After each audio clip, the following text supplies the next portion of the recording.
তুমি কি আমাকে ফেরত পেয়ে খুশি হওনি? না তোমা, আমি কেন জানি খুশি হইতে পারতেছি না। মনে হচ্ছে নাসরিনকে কষ্ট দিয়ে এটা ঠিক হবে না। হাজার হোক, ও তোমার বিবাহিত স্ত্রী। কি বলতে চাও?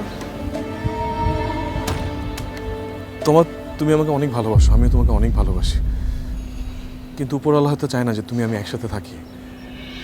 এই কারণে কিন্তু আমি নাসরিনকে বিয়ে করে ফেলছি।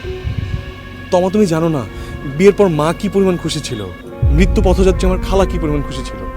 সে এখন পুরোপুরি সুস্থ।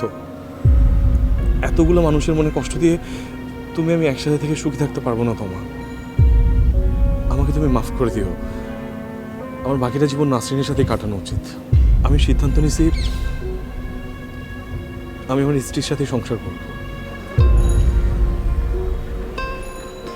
সঞ্জু,